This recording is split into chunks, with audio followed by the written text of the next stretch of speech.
Hi everyone!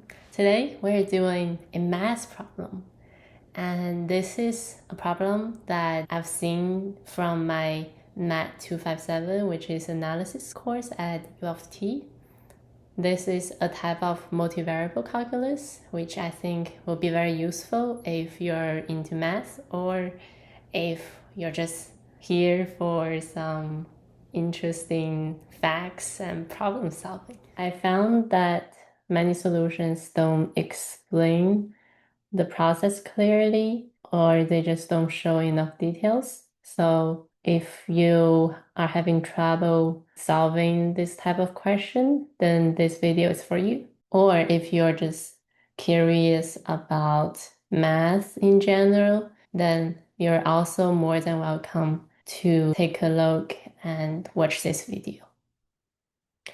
So the problem is let f from R2 to R be defined by f(xy) equal to 0, if xy equal to 0, 0, or f of xy is equal to 2x cubed plus xy squared over x squared plus y squared.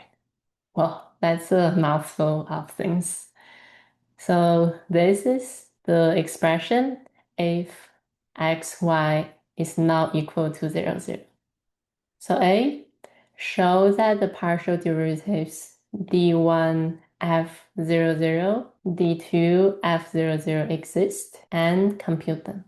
So when you first encounter this question, what you should think about is the limit definition, which is like the most original one of the definition of derivatives. And also think about if the function is actually continuous at that point so that you know whether it is differentiable at that point or not.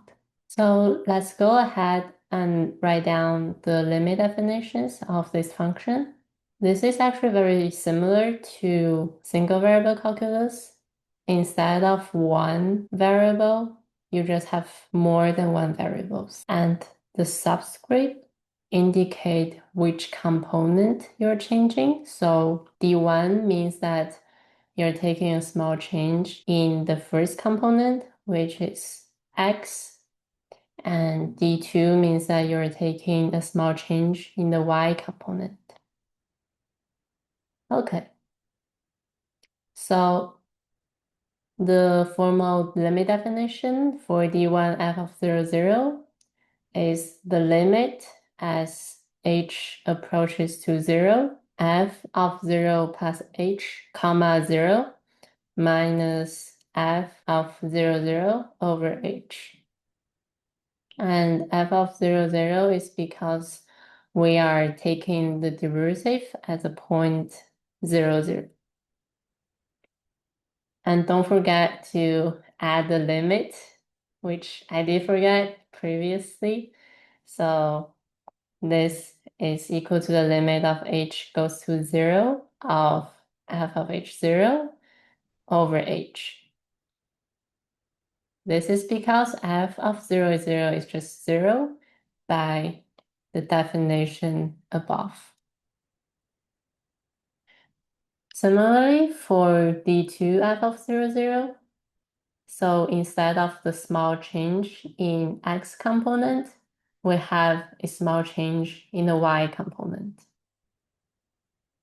And we end up getting f of 0 comma h over h as a limit h goes to 0.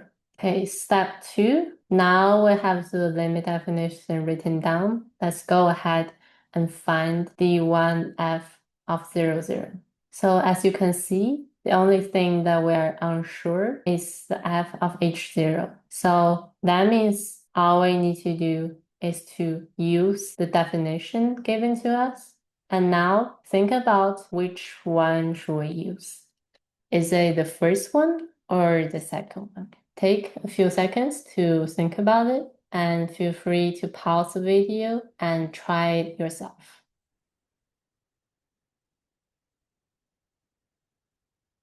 Okay, I hope that you've thought it through.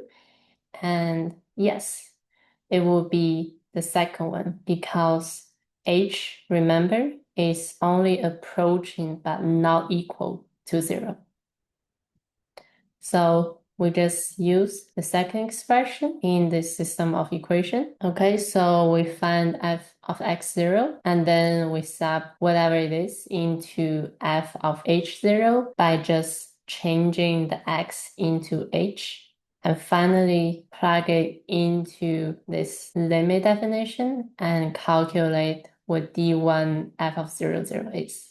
So we let y equal 0 and x not equal to 0. So f of x0 is equal to 2x cubed plus x times 0 squared over x squared plus 0 squared. And this gives us 2x. Remember, stating the fact that x is not equal to 0, 0 is very important. Otherwise, we will have an invalid form. Okay. Now, the second step is very obvious. We just plug this expression into the limit definition. And to do that, we just need to change the x into h. So we get the limit of 2h over h as h goes to 0 is equal to 2. Okay, now pause the video again and try out the second partial derivative, d2f of 0, 0 by yourself and see if you get it right.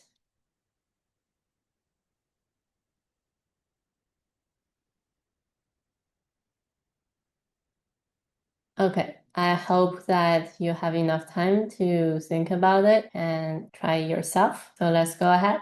Step 3 is we find the second partial derivative, which is with respect to y. First, we find f of 0 comma y, which is in process of finding f of 0 comma h. So similar to finding the first derivative, we first let x equal 0 and y not equal to 0, and then plug those values into the expressions above. And interestingly, we get f of 0y is equal to 0. The second step is we plug in the function we found in step 1 along the line x equals 0, which is 0 in this case, and plug this into the d2 f of 0, 0 limit definition and change the y into h. So what we get is just this thing 0 over h. That gives us 0. Okay, and note that we already showed the existence of D1, 0, 0 and D2, 0, 0. And I should also add that we also showed their continuity by showing that their limits exist. So that is the end of this question. I hope you guys enjoyed the math problem, and I'll see you guys soon. Bye.